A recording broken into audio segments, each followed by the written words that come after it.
Thank you very much, and thank you to all of our witnesses for being here this morning.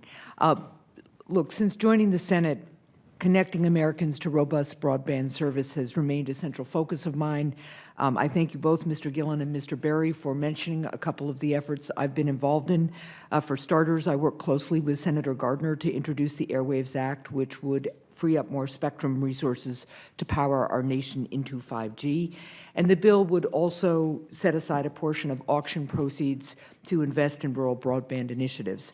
Additionally, I worked with Senator Capito to introduce, and here's the name that just rolls right off the tongue, the Rural Reasonable and Comparable Wireless Act of 2018. Which would help close the digital divide and expand access to broadband in rural parts of the country. So I'd just like to give you both, Mr. Gillen and Mr. Berry, an opportunity to talk to us about how these bills would assist us in reaching our connectivity goals and spurring growth in our economy. Why don't we start with Mr. Gillen and then Mr. Berry. Thank you, Senator. Absolutely. Airwaves and spectrum policy are key to solving this puzzle. When you look at the low-band spectrum we sold last year, that's enabling carriers now to reach rural America, including some building out to Montana right now, because that spectrum goes a great deal of distance. So that spectrum is definitely a key part of this puzzle. And as you alluded to, one of the unique things in Airwaves is the idea of the rural dividend, and that money raised through the auction would go back into rural deployment. And that does get to Senator Schott's point earlier of where does this money coming from? And this is the wireless industry, supporting wireless industry build, where you guys want us to build. So I think it's a rather unique way of doing this, and you're able to do both spectrum and siting policy in the same item. Great, thank you. Mr. Berry? Yes, and thank you so very much for not only your interest in those two bills, but in generally in support of broadband deployment. We totally agree. The AIRWAVES Act gives a roadmap on the type of spectrum that you can reasonably expect to be coming up, and it'll give carriers an opportunity to say, this is where I'm going to go in my deployment scenarios.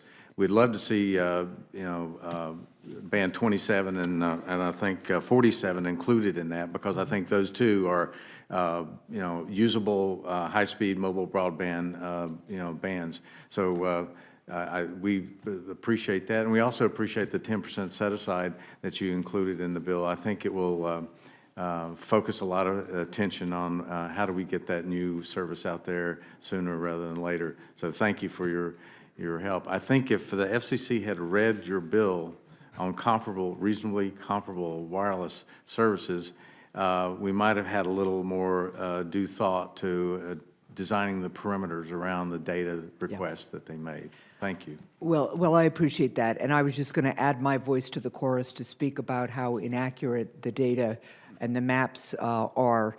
At the end of last year, as I think you all know, I held a field hearing to examine the state of broadband in the Granite State, and mapping came up frequently throughout the conversation. It continues to be a serious challenge that throws off our efforts at ensuring adequate coverage, particularly in rural areas.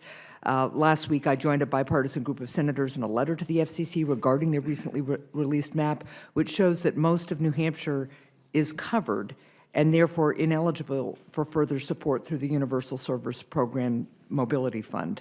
I will tell you, you can drive from Concord, New Hampshire, our state capital, to our biggest city in the southwest corner of the state, Keene, along routes 202 and 9, and you cannot get cell phone coverage for most of that trip. As governor, I had to try to respond to public safety emergencies while traveling that route, and if it hadn't been for a state police radio in the car, it would have been extraordinarily difficult. So your own members, Mr. Berry, testified at our field hearing about their own lack of mobile service between Manchester and Keene.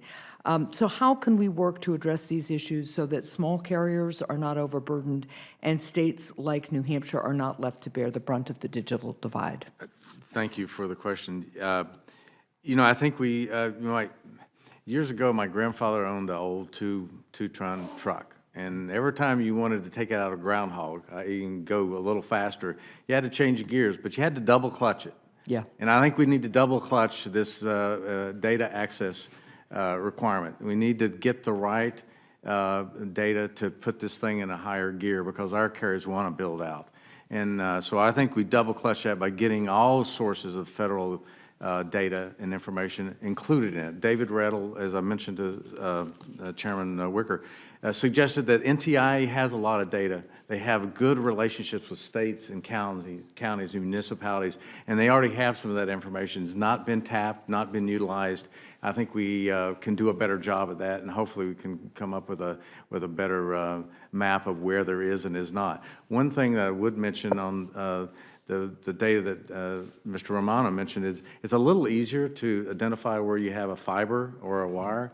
Wireless is a lot different, and their measuring devices and their measuring scenarios are different. I do want to thank for the FCC for changing the wireless measuring devices away from the centroid. So they finally recognized that measuring the centroid, whether it's a part of the centroid. So, yeah, we are working on it. We're trying to do better, but I think we could use some help from some of the other agencies. Well, thank you, and I know that I'm over time, Mr. Chair, so thank you, and I look forward to hearing the rest of the hearing.